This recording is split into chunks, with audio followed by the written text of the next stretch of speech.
puji Tuhan, selamat Natal, karena kita memang masih dalam suasana Natal. Dan hari ini kita akan kembali merenungkan firman Tuhan, karena tidak ada lain yang lebih indah selain kita selalu tekun, tetap teguh di dalam kebenaran firman Tuhan. Tuhan Yesus pernah berkata kepada orang-orang yang percaya, khususnya orang-orang Yahudi. Dia berkata kepada orang-orang Yahudi yang sudah percaya, supaya mereka untuk kamu adalah benar-benar muridku jikalau kamu tetap di dalam firmanku, dan kamu akan mengetahui kebenaran, dan kebenaran itu akan memerdekakan kamu. Jadi salah satu ciri bahwa kita dalam murid Tuhan, kita selalu berada dalam firman. Firman berada dalam kehidupan kita. Karena itu pagi hari ini dalam suasana Natal, mari kita kembali membaca dalam Matius pasal 7 ayat 12 sampai ayat yang ke-14. Segala sesuatu yang kamu kehendaki supaya orang perbuat kepadamu, perbuatlah demikian juga kepada mereka. Itulah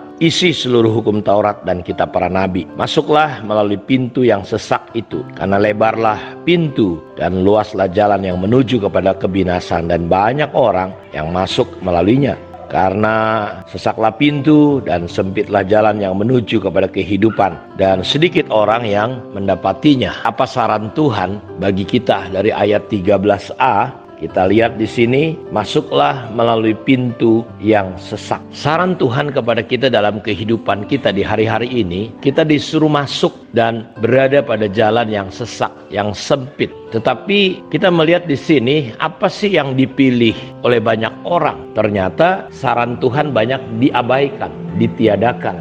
Karena mereka ternyata lebih suka memilih jalan yang lebar, jalan yang luas.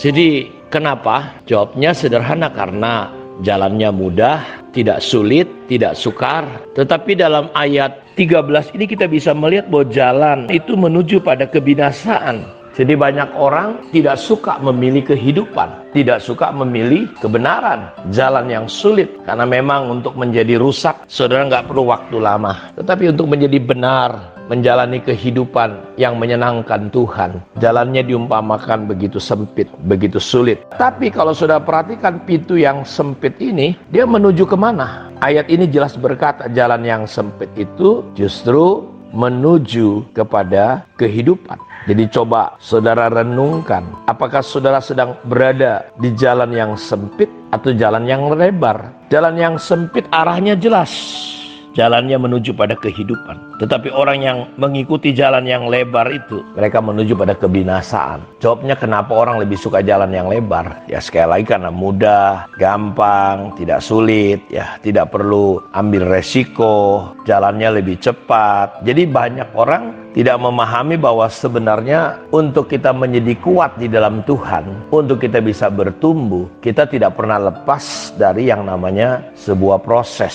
Karena itu Tuhan mengajak kita untuk kita mengenali jalan yang Tuhan suka, jalan yang Tuhan ingin kita jalani, yaitu jalannya bernama jalan yang sempit, jalan yang tidak banyak digemari, disukai, saudara-saudara. Karena ketika kita mengikuti Tuhan, terkadang kita dianggap seperti orang bodoh.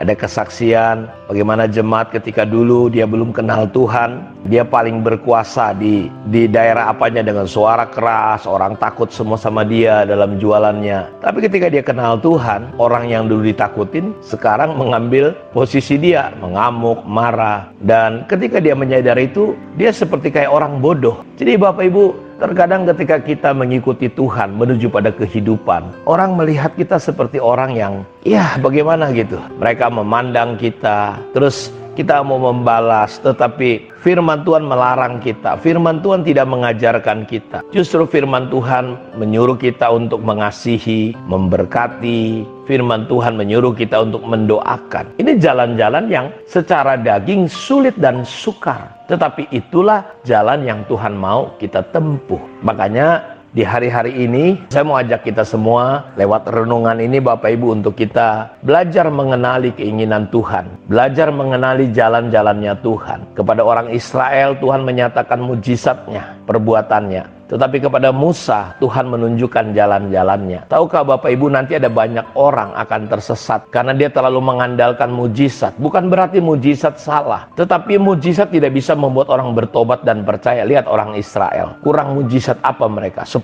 tulah, air berubah jadi darah. Ketika mereka dihalangi untuk beribadah, lalat datang. Pokoknya dahsyat sekali. Sampai pada tulah yang ke-10, anak-anak Mesir, manusia dan binatang mati. Mereka lihat, saksikan. Bahkan ketika mereka keluar dari Mesir, orang Mesir tiba-tiba bermurah hati, memberikan harta benda kekayaan mereka. Mereka melihat Laut Kolsom, mereka melihat berbagai mujizat. Tapi itu tidak menjamin mereka masuk ke tanah Kanaan. Mereka gagal. Walaupun selama 40 tahun mereka dalam perjalanannya, mereka melihat pakaian yang nggak rusak, sepatu nggak rusak, tapi mereka gagal. Kenapa? Karena ketidakpercayaan. Karena itu saya mau katakan bahwa kita perlu mengikuti Tuhan, mengenali Tuhan, menyenangkan Tuhan, dan Tuhan mau yang namanya proses, bukan jalan tol, bukan jalan cepat. Tuhan mau respon-respon kita benar di hadapan Tuhan. Karena itu tahun 2020 ini kita semakin kuat dalam Tuhan, bertumbuh, dan untuk mengarah ke sana jalannya bernama jalan yang sempit, jalan yang sukar,